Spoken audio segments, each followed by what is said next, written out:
There is an island in the middle of Southeast Asia so ancient, so dense, and so little explored that scientists still discover new species of plants and animals in its forests every year. An island where entire communities live inside long wooden houses, shared by dozens of families at the same time. Where rivers function as the true roads that connect villages hidden in the middle of the jungle.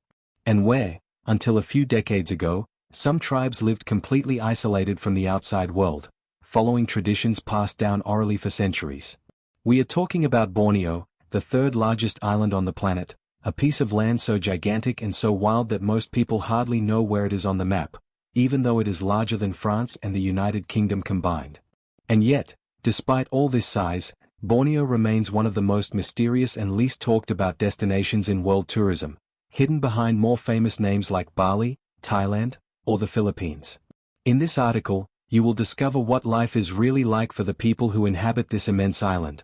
Who are the people who live there? How do their communal houses function? What do they eat? How do they get around in the midst of one of the oldest tropical forests in the world? And why Borneo continues to be, to this day, a true territory of secrets, remote and fascinating, hidden right in the heart of Southeast Asia. Where is Borneo located and why is it so divided? Borneo is a gigantic island located between the Indian Ocean and the South China Sea, surrounded by warm, crystal-clear waters typical of the equatorial region. What few people know is that this island does not belong entirely to a single country. It is divided between three different nations, a division that profoundly shapes the culture, customs, and even the language of those who live there. Most of the territory, about 73%, belongs to Indonesia and is known locally as Kalimantan. The northeastern part of the island is divided between the Malaysian states of Sarawak and Sabah, while a small piece of territory, nestled between these two states, forms the small and very wealthy country of Brunei, bathed in the oil that sustains its economy. This political division, however, does not mean clear borders within the forest. For the indigenous peoples who live in the interior of the island, these lines on the map often make no sense at all. What really matters are the rivers, the mountains, and the trails that have always served as a reference for orientation and movement, long before any government drew borders on the territory. The main gateways for those wishing to visit Borneo are usually the cities of Kuching and Kota Kinabalu, on the Malaysian side, both with airports that receive flights from major centers such as Singapore, Kuala Lumpur, and Hong Kong. From these cities, however, the true Borneo only begins to reveal itself when the visitor leaves the asphalt behind and plunges into the river, towards the green and unknown interior of the island. A 140-million-year-old forest. To understand why Borneo is considered so wild and mysterious, we must first talk about its forest. It is estimated that the tropical forest that covers much of the island is about 140 million years old, making it one of the oldest ecosystems on the planet, older, even, than the Amazon rainforest itself. All this time of isolated evolution has created a true paradise of biodiversity. It is estimated that there are about 15,000 catalogued plant species on the island, including the famous Rafflesia arnoldii, considered the largest flower in the world, capable of reaching more than 1 meter in diameter. Curiously, this giant flower became known as the corpse flower, since it exudes an extremely strong smell, similar to decomposing meat, a strategy of nature to attract pollinating flies. The wildlife is also impressive. Borneo is one of the last places on the planet where it is still possible to find orangutans living freely in nature, as well as pygmy elephants, clouded leopards, a multitude of bird species, and even freshwater dolphins, which swim in some of the island's darkest and most mysterious rivers, tinged by plant sediments that give the water an almost black hue. Within this green immensity, there is also one of the largest caves in the world, the Sarawak Chamber, located in Gunung Mulu National Park, so large that it could house dozens of large aircraft inside it at the same time. It is this kind of unusual scale that makes Borneo such a fascinating destination for those who enjoy remote places, hidden caves, and landscapes virtually untouched by humans. Traditionally, children remain living with their parents until they get married.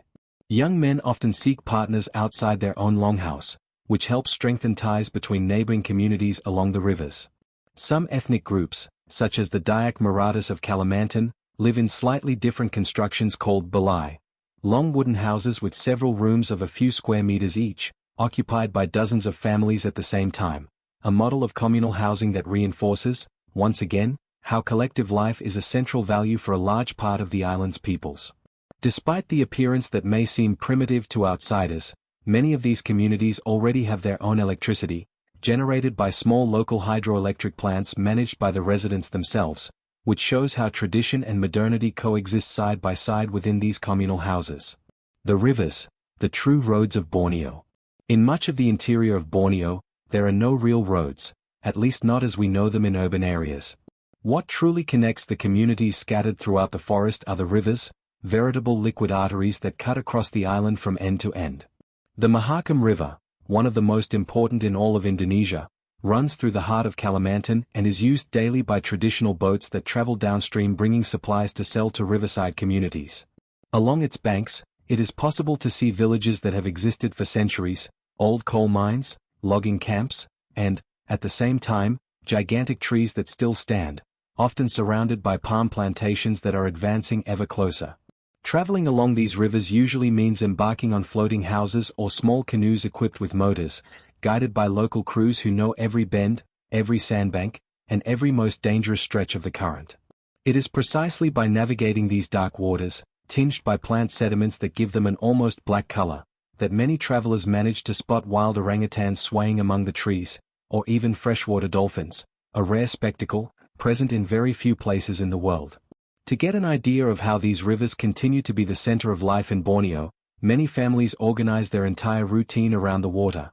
They fish, wash clothes, bathe, transport goods, and even celebrate religious festivals on the banks of the rivers, which function, at the same time, as a source of livelihood and as the main means of transport in the region.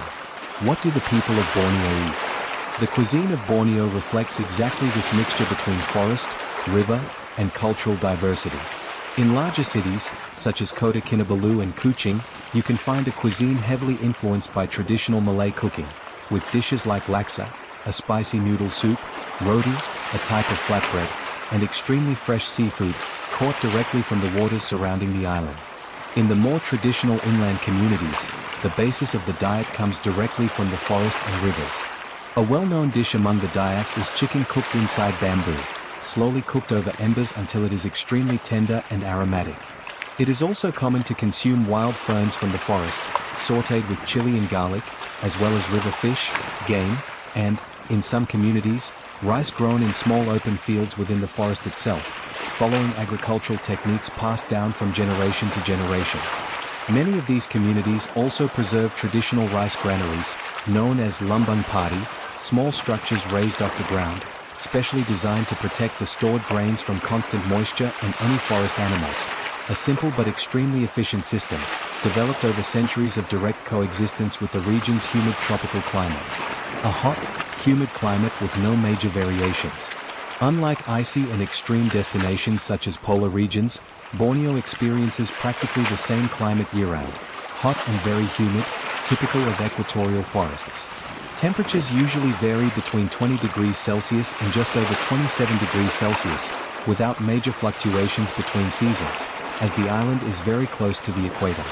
What really changes throughout the year is not so much the temperature, but rather the amount of rainfall. In some areas of Borneo, the annual rainfall exceeds 2,600 millimeters, a volume of rain capable of keeping the forest permanently green, dense, and waterlogged, feeding the rivers that, as we have seen, function as true roads for those who live on the island. This stable and warm climate also explains why the vegetation has managed to develop so exuberantly over millions of years, creating layer upon layer of overlapping plant and animal life, typical of the richest tropical forests on the planet. Tourism, true adventure, far from the crowds. Despite all this natural and cultural richness, Borneo remains a relatively unexplored destination for mass tourism, especially when compared to other famous destinations in Southeast Asia. And it is precisely this oversight that makes the experience of visiting the island so special for those seeking remote, authentic destinations off the beaten tourist track. Those who visit Borneo usually divide their time between a few key experiences: hiking through the rainforest in search of wild orangutans, especially in rehabilitation centers that help protect the species, canoe and houseboat tours along the inland rivers, allowing you to get up close to traditional communities, climbing Mount Kinabalu, one of the highest mountains in all of Southeast Asia, diving and snorkeling in pristine coral reefs around the island, and respectful visits to traditional longhouses, where it is possible, in some cases, to stay for 1 or 2 nights and experience the daily life of these communities firsthand. It is worth highlighting that much of the more responsible tourism in Borneo today is conducted directly by the local communities themselves, who manage guest houses, boats, and guided tours, ensuring that part of the income generated by tourism actually remains in the hands of those who have lived there for generations. In addition to providing a more authentic experience for the traveler, this model also helps to finance forest conservation projects and the protection of endangered species, such as orangutans. An island threatened, but still full of secrets. No honest portrait of Borneo would be complete without mentioning the challenges faced by the island in recent decades. Between the 1980s and 1990s, large areas of native forest were cleared to make way for logging and, more recently, the accelerated expansion of palm oil plantations, now one of the main economic drivers of the region. It is estimated that deforestation in Borneo has already contributed a significant share of global carbon emissions associated with the destruction of tropical forests, endangering not only unique species, such as Bornean orangutans, but also the way of life of entire communities that have always depended on the forest for food, shelter, and to keep their cultural traditions alive. Still, even in the face of this challenging scenario, Borneo continues to hold secrets. Species that science has not yet fully catalogued, practically unexplored stretches of forest, gigantic caves that are still little studied, and communities that continue to resist, adapting their traditions to the modern world without necessarily abandoning them completely. The true meaning of Wild Island. When one speaks of the wildest island on Earth, it is easy to imagine only a dangerous, hostile, or inhospitable place. But Borneo shows that wild can mean something else, a territory where nature still dictates many of the rules, where entire communities have learned to live in deep harmony with forests, rivers, and seasons, and where collective life, symbolized by the longhouses full of doors and families, remains more alive than in practically any other corner of the modern planet. It is this rare balance between extreme biodiversity, ancient culture, and geographical isolation that makes Borneo one of the most fascinating, remote, and mysterious destinations that still exist on Earth. A gigantic island, hidden in plain sight, waiting to be discovered by those who truly seek to escape the obvious and immerse themselves in a part of the world where the forest, the river, and the people still form a single, ancient story. For those who dream of exploring remote places, islands full of secrets, and destinations that completely deviate from the traditional tourist route, Borneo remains a silent invitation, an immense, green, and ancestral territory where it is still possible to glimpse a way of life almost forgotten by the rest of the world, but kept alive, with pride, by those who call this ancient forest home.